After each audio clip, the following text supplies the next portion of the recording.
Demon slayer season 4 the Hashira training. अब तुम्हें इस सीजन के नेम से ही पता चल रहा है कि इस सीजन में हमें क्या देखने को मिलता है। We get to see demon slayer corps and hashiras training together because there is going to be all out better. क्योंकि अब नेजुको ने अब सन के ऊपर काउंटर कर लिया है, अब उसे सन से कुछ नहीं होता है, तो ये सीधी सी बात है कि मुजान अब उसे डायरेक्टली उसे ही लेने के लिए आएगा ताकि वो खुद को भी सन के खिलाफ अपने आप को अडेप्ट कर सके।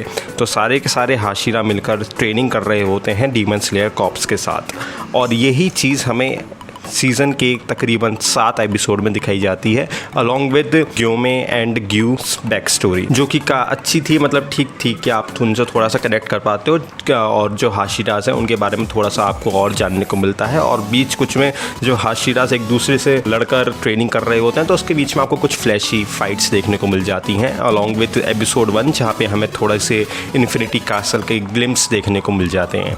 और मेरे लिए मैं सच बताऊँ तो ये सीज़न डीमन स्लेयर का सबसे ज़्यादा वीकेस्ट सीज़न मैं इसे कहूँगा, क्योंकि इसमें पूरे टाइम कुछ नहीं हो रहा था।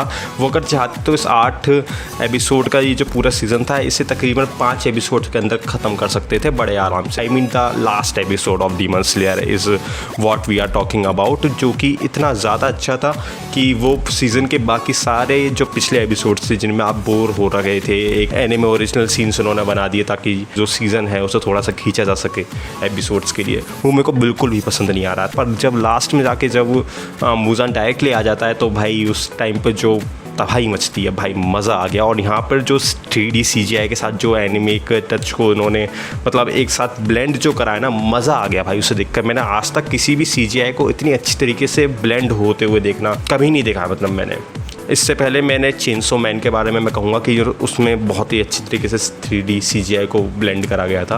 पर यहाँ पे जो धमाका होता है जहाँ पे उबुयाशिकी अपना पूरा मेंशन तबाह कर देता है, बॉम्ब के लोग जो भी है, मतलब एक तरह से तबाही सी मच जाती है सिर्फ मुजान को मारने के लिए। वो अपने बच्चों को, अपनी वाइफ को और ख़ुद को सेक्रीफाइस कर देता है। और फिर उसके बाद स्टोन हाशिरा की लड़ाई होती है मुजान से, और वो इतना ज़्यादा फ्लैशी, इतना तगड़ा एक्सटेंड होता है कि मतलब मज़ा आ जाता है। उस टाइम पर जो एनिमेशन जो होती है वो भी पीक कर जाती है शो की भाई, कि हर एक बाय सीज़न जो यूएफओ टेबल की जो एनिमेशन है ना भाई, अलग ही लेवल पर चली जाती है जिसे कहते हैं। हर एक एपिसोड मतलब सीज़न के बाद आपको यही लगता है कि डीमन स्लेयर के कि अब इससे ज़्यादा अच्छी एनिमेशन कहाँ दिखा सकते हैं, क्या हो सकता है इससे अच्छा। पर वो हर बार उस बार को सरपास कर देते हैं अपने हर सीज़न के साथ। और लास्ट में हमें पता ही है कि सारे के सारे जितने भी डीमन स्लेयर्स हैं या फिर हाशिराज हैं वो सबके सब इन्फिनिटी कासल में समन कर लिए जाते हैं, जहाँ पे कोई डर रहा है तो कोई किसी को गुस्सा आ रहा है। जैसे कि तानजीरो को बहुत ज़्यादा गुस्सा आ रहा था और वो मुजान से कहता है कि मैं तुम्हें मार दूंगा जो, और ज़ेनित्सु को दिखाया जाता है। और ज़ेनित्सु बिल्कुल ईवल लग रहा था भाई, मतलब ये इंसान किसी को खा जाएगा, पता नहीं इतना ज़्यादा कैरेक्टर डेवलपमेंट दिखा दिया उसमें। एक साथ ही डीमन स्लेयर इस सीज़न में ज़ेनित्सु का पता नहीं उसे कैसा कौन सा लेटर मिल गया है। I am someone who knows everything about Demon Slayer कि अब आगे क्या होने वाला है। नॉट डैट कि मैंने मांगा पढ़ ली है, बट यू नो इंस्टाग्राम पर रील्स देखते देखते आपके सामने स्पॉयलर्स आ ही जाते हैं, तो मेरे को स्पॉयलर्स के बारे में पता है।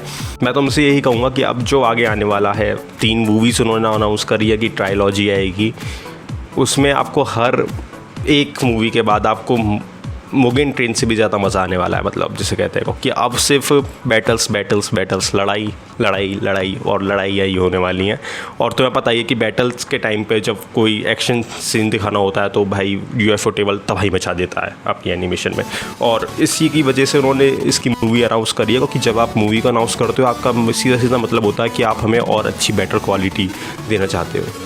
मैं चाहता तो ये भी था कि यार अटैक ऑन टाइटन का जो फाइनल सीज़न था उसे भी एक मूवी में अडेप्ट करा जाता, बट क्या कर सकते हैं। So for season 4 of Demon slayer मैं कहूँगा कि भले ही लास्ट जो एपिसोड था वो बहुत ही ज़्यादा तबाही मचाने वाला था और IMDb पे भी इसका हाईएस्ट रेटेड एपिसोड बन गया है, पर फिर भी मैं नहीं भूल सकता कि पिछले 7 एपिसोड में वो जो ट्रैक करा गया है ना, उसके लिए पूरी तरीके से आप कंपनसेट नहीं कर सकते हो। सीज़न 4 आपको ये रियलाइज़ कराता है कि इसका असल में वर्ल्ड कितना ज़्यादा मतलब एक तरह से छोटा है। मतलब जहाँ पे सिर्फ नेजुको, डिया, तानजीरो और अपने ज़ेनित्सु और इनोसुके और बाकी सारे हाशिरास को अगर हटा दिया जाए तो यहाँ पे कोई भी ऐसा कैरेक्टर नहीं है जिसके बारे में आप बहुत ज़्यादा कुछ जानते हो या आप केयर करते हो।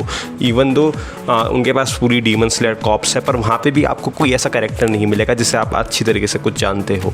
यहाँ पे आपको पूरी तरीके से पता चल जाता है कि डीमन स्लेयर का वर्ल्ड यार काफ़ी ज़्यादा छोटा है और इसकी स्टोरी भी बहुत ज़्यादा एकदम स्ट्रेट फॉरवर्ड रहती है कि यहाँ पे आपको कुछ ऐसा घुमा के चीज़ें नहीं बताई जाती हैं।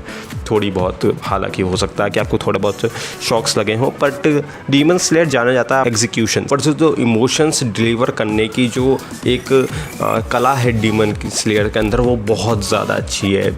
जिस तरह से वो कैरेक्टर्स के अपने इमोशंस को डिलीवर करता है वो आपको एकदम छू जाते हैं। उस वजह से डीमन स्लेयर काफ़ी ज़्यादा अच्छा है। मेरे ख्याल से अगर यूएफओ टेबल के अलावा अगर कोई और स्टूडियो होता तो डीमन स्लेयर को कोई इतना ज़्यादा ध्यान भी नहीं देता।